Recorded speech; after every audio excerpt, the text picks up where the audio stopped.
ये कहानी है महात्मा गौतम बुद्ध की, जो आपको दूसरों के मन को पढ़ने के तरीके सिखाएगी। बहुत समय पहले की बात है। एक छोटे से गांव में दो भाई रहा करते थे। बड़ा भाई अंधा था, इसलिए वो हमेशा घर पर ही रहता था। छोटा भाई खेती किया करता था और घर के सारे काम संभालता था। लेकिन समस्या ये थी कि खेतों में बहुत सारे जानवर आने से खेतों में फसल खराब हो जाती थी, फसल का नुकसान हो जाता था। वो बहुत परेशान हो चुका था। वो हर रोज खेत जाता और फसल का नुकसान देखकर वापस घर लौट आता। कुछ दिन इस तरह से चलता रहा। एक दिन उसको सुझाव आया, क्यों ना अपने बड़े भाई की मदद ले। उसका बड़ा भाई अंधा है, लेकिन वह जानवरों की आवाज़ सुनकर चिल्लाकर उनको भगा तो सकता है। काफ़ी सोच विचार के बाद उन्होंने खेतों के बीच एक छोटी सी झोंपड़ी तैयार कर दी, ताकि उसका भाई आराम से उसमें रह सके और खेतों की देखभाल कर सके।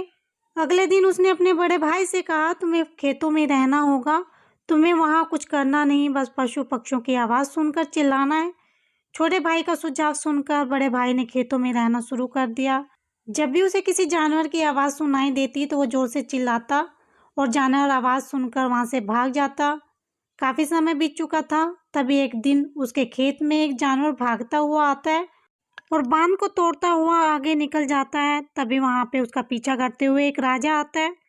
राजा का ध्यान अंधे भाई पर गया और उसने पूछा, क्या तुमने एक हिरन को देखा?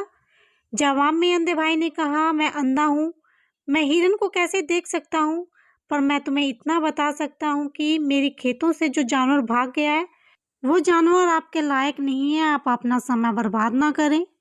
अंधे की बातें सुनकर राजा चौंक जाता है। उसे आश्चर्य होता है कि अंधा ये कैसे कह सकता है कि जो हिरन मैं ढूंढ रहा हूँ, मैं जिसका पीछा कर रहा हूँ, वो मेरे लायक नहीं है।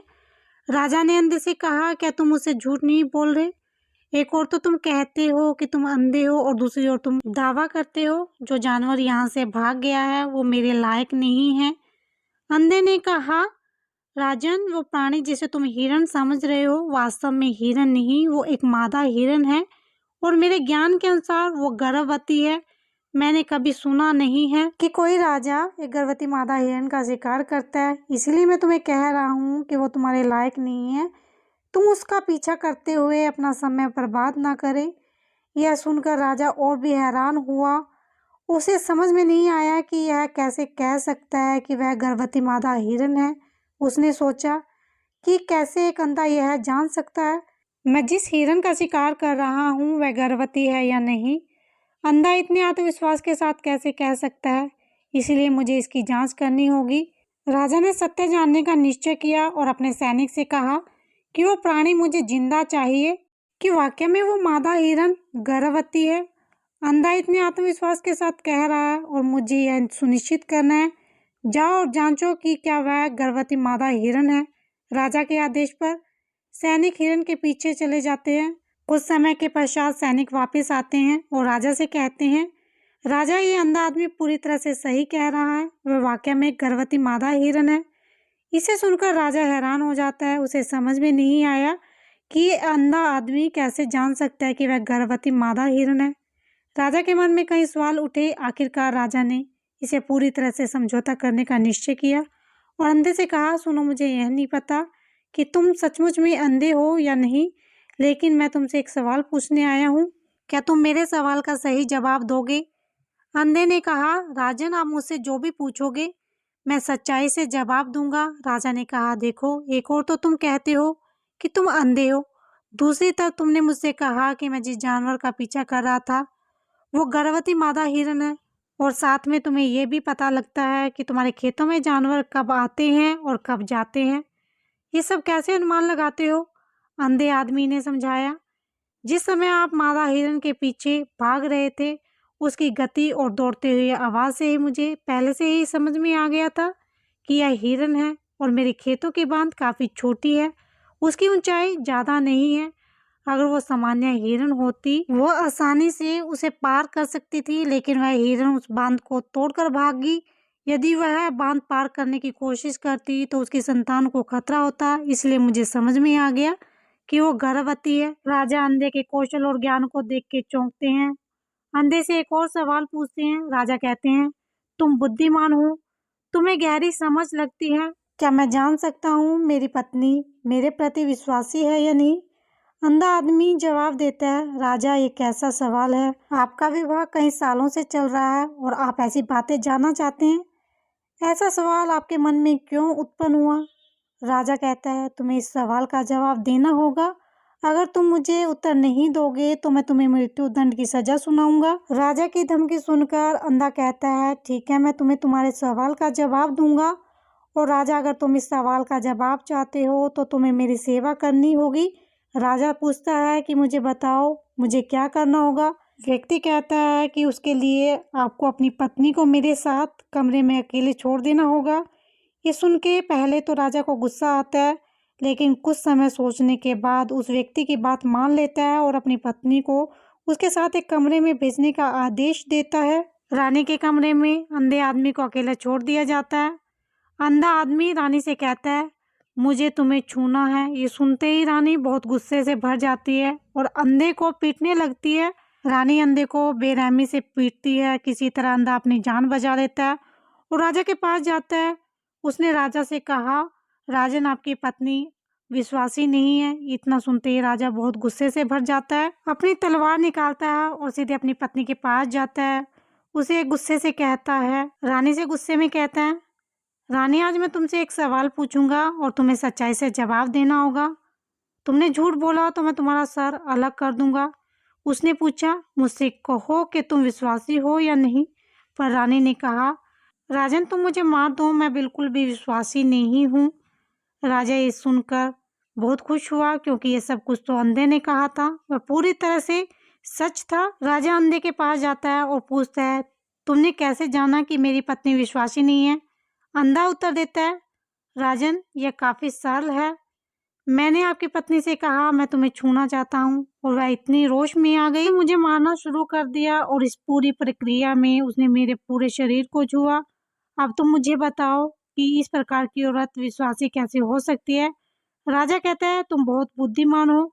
ठीक है, चलो आगे बढ़ते हैं। उसके बाद वह जोर से कहता है, एक और सवाल का सही जवाब दो और मैं तुम्हें यहाँ से जाने दूंगा। मुझे बताओ, क्या मैं सच में मेरे पिता का बेटा हूँ या किसी और का? इस पर अंधा आदमी उत्तर देता है, राजन, तुम्हें इससे क्या लेना, चाहे आपके माता पिता कौन हैं। आप इस राज्य के राजा हो, तो तुम सवाल छोड़ दो। लेकिन राजा जिद करता है, मुझे इस सवाल का जवाब चाहिए, वरना ये सवाल मुझे हमेशा परेशान करेगा। मैं सच्चाई जानना चाहता हूँ। अगर तुम ये सही जवाब दोगे तो मैं तुम्हें यहाँ से जाने दूंगा। अंधा आदमी उत्तर देता है, राजा, तुम्हें इस सवाल का उत्तर लेने के लिए अपनी माँ के पास जाने की कोई आवश्यकता नहीं। मैं अभी बता सकता हूँ कि तुम किसके बच्चे हो। उससे पहले मैं चाहता हूँ कि तुम मुझसे वादा करो कि तुम मुझे गुस्सा नहीं करोगे। राजा कहता है, मैं वादा करता हूँ कि मैं तुमसे गुस्सा नहीं करूँगा। फिर आदमी जवाब देता है, तुम सच में अपने पिता के बच्चे हो, लेकिन तुम एक कंजूस व्यापारी की छाया में हो। ये सुनते ही राजा बहुत खुश हो जाता है और तत्काल अपनी माँ के पास जाता है। उसे कहता है, माँ, कृपा मुझे सच बताओ, क्या मैं सच में अपने पिता का बच्चा हूँ या किसी अन्य का? अगर तुम सच नहीं बताओगी तो मैं अपनी जान दे दूंगा। मुझे सच बताओ, क्या है? राजा की माँ कहती है, पुत्र, तुम सचमुच अपने पिता के बच्चे हो, लेकिन तुम एक कंजूस व्यापारी की छाया में हो। जब मैं नहाकर आवश्यकता अनुसार देख रही थी तो मैंने तुम्हारे ऊपर कंजूस व्यापारी की छाया देखी। ये सुनते ही राजा बहुत खुश हो जाता है और तत्काल अंधे के पास लौट जाता है। उससे पूछता है, तुमने कैसे जाना कि मेरे ऊपर कंजूस व्यापारी की छाया थी? अंधा जवाब देता है, आपने मुझसे कई सवाल पूछे, मैंने सभी का सही उत्तर दिया। अगर कोई अन्य राजा होता तो मैं अब तक कई पुरस्कार प्राप्त कर चुका होता, लेकिन आपने मुझे कुछ नहीं दिया। मैंने आपसे एक भी पैसा नहीं लिया। मैंने अनुमान लगाया कि आप बहुत कंजूस हैं। ये सुनकर राजा हंसते हुए कहता है, जो भी तुम मांगोगे मैं जरूर दूंगा, लेकिन मुझे बताओ, तुम कैसे जान लेती हो क्या सही है और क्या गलत? अंधा आदमी कहता है, मैं प्राकृतिक रूप से अंधा हूँ। मेरी आंखें होती तो मैं किसी के विचारों को आसानी से समझ सकता था। मन की अपनी भाषा होती है और इस भाषा को किसी के शरीर की क्रियाओं को देखकर समझा जा सकता है। व्यक्ति की आंखें, होठों, काम करने के तरीके और उसकी गति की विधियों को देखकर हम समझ सकते हैं कि उसके मन में क्या चल रहा है। इस पर आधारित हम किसी के विचारों को जान सकते हैं, लेकिन मैं अंधा हूँ, इसलिए मुझे क्रियाओं के माध्यम से जानना पड़ता है। अगर मुझे कुछ जानना होता है तो मैं अगले व्यक्ति को कार्य सौंपता हूँ। देखता हूँ कि वह कैसे काम करता है और उसके आधार पर मैं समझ सकता हूँ कि उसके मन में क्या चल रहा है। इसे सुनकर राजा पूछता है, क्या मैं दूसरों के मन के विचारों को जान सकता हूँ? इस पर अंधा आदमी कहता है, बिल्कुल आप किसी के भी विचारों को समझ सकते हो, लेकिन इसके लिए आपको पहले अपनी आत्मा पर काम करना पड़ेगा और अपनी मानसिकता को शांत करना पड़ेगा। मैं तुम्हें 3 तरीके बताऊंगा जिससे तुम दूसरों के विचारों को समझ सकते हो। पहला तरीका है किसी की आंखों पर ध्यान देना। किसी से बात करते समय सबसे महत्वपूर्ण काम है कि हम उनकी आंखों को देखें, क्योंकि आंखें बोलती नहीं लेकिन वो बहुत कुछ कहती हैं। अगर हम उन व्यक्ति की आंखों में संकेतों को समझना सीख जाते हैं तो हम दूसरों के मन की बात जानना सीख जाते हैं। मेरी आंखें नहीं, लेकिन ये कौशल मैंने महात्मा गौतम बुद्ध से कुछ साल पहले सीखा था जब मेरी आंखें थी। आप दूसरों के विचारों को जानना चाहते हैं तो सबसे पहले उनकी आंखों पर ध्यान केंद्रित कीजिए। उनकी आंखें इधर उधर देखती हैं तो वो बचने का तरीका ढूंढ रहे हैं, वो आपसे बात नहीं करना चाहते। कोई व्यक्ति झूठ बोलता है तो उसकी आंखें सीधी नजरों से टकराने से बचती हैं, उसकी आंखों में डर होता है। जो आंखें बिना हिले एक नज़र देखती हैं वो व्यक्ति ईमानदार हो सकता है, वो अपने विचारों को आपसे साझा करना चाहता है, आपसे बात करना चाहता है। यदि आंखें बात करते समय नीचे होती हैं तो व्यक्ति अवश्य ही चिंतित होगा। यदि व्यक्ति आंखें बड़ी करता है तो वह जिज्ञासु या चिकित हो सकता है। इसके अलावा देखें कि व्यक्ति की आंखें लाल हैं या सफ़ेद हैं। लाल आंखें व्यक्ति की थकावट और बीमारी का कारण बताते हैं। व्यक्ति की आंखें लाल हैं तो वो आपसे बात नहीं करना चाहता, वो थका हुआ है या बीमार है। इसके अलावा व्यक्ति की भावनाओं को हम उसके चेहरे से पढ़ सकते हैं। व्यक्ति के हाव भाव उसके चेहरे पर प्रकट होते हैं, जिनसे हम ये अनुमान लगा सकते हैं व्यक्ति दुखी है, चिंतित है, खुश है। आप लोगों को बेहतर समझना चाहते हैं तो आपको संकेतों पर ध्यान देना होगा। आप जब किसी को देखते हैं उसका मुंह नीचे की ओर झुक जाता है, छोटा सा चेहरा बन जाता है। आमतौर पर यह मतलब होता है कि वह खुश नहीं, संतुष्ट नहीं या हार गए हैं। उनकी आंखें और उनके शरीर से समझ सकते हैं कि कैसा महसूस कर रहे हैं। निचले भावों से महसूस कर सकते हैं। दूसरी ओर जब कोई बड़ी और सच्ची मुस्कान होती है तो आंखें और गालों पर एक नई चमक आती है। ये खुशी, मित्रता, दयालुता के संकेत हैं। इसमें आंखों का बड़ा महत्व है। जब वे छोटी और चमकीली होती हैं तो आप सुनिश्चित कर सकते हैं कि मुस्कान सच्ची है। देखें किसी व्यक्ति के भ्रमण की जगह या त्वचा गहरी होती है और ढीली हो जाती है, इसका मतलब होता है कि वे उलझे हुए महसूस कर रहे हैं, कठिन या नई चीज को समझने की कोशिश कर रहे हैं। एक मुंह जब बंद और संकुचित हो तो इसका मतलब हो सकता है कि वह सहमत नहीं है, किसी चीज से संतुष्ट नहीं है या बातचीत करना नहीं चाहते। एक मुंह जो खुला और आराम से है, इसका मतलब होता है कि वह खुले मन से आपसे बातचीत करने के लिए तैयार है। जब आप चेहरे के इन संकेतों को देखते हो और समझने में महारथी हो तो आप यह जान सकते हो कि लोग किस बारे में सोच रहे हैं और कैसा महसूस कर रहे हैं। चाहे वह अपनी भावनाओं को कहे, चुप रहे, उसके चेहरे से हर बात साफ हो जाएगी।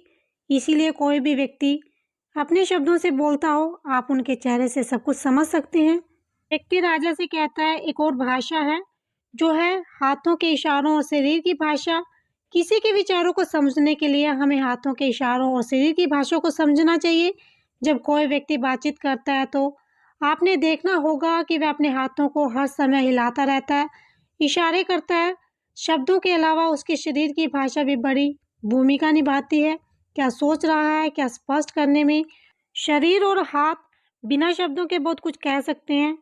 ये शब्दों की तरह बातचीत का एक गुप्त तरीका है। शरीर को हिलाने का तरीका दिखाता है कि आपकी बातों को सुनना, सीखना और समझना चाहता है। हमें शरीर के संकेतों को ध्यानपूर्वक देखना पड़ता है, उन बातों को सराहना करनी पड़ती है जो वो नहीं कहते।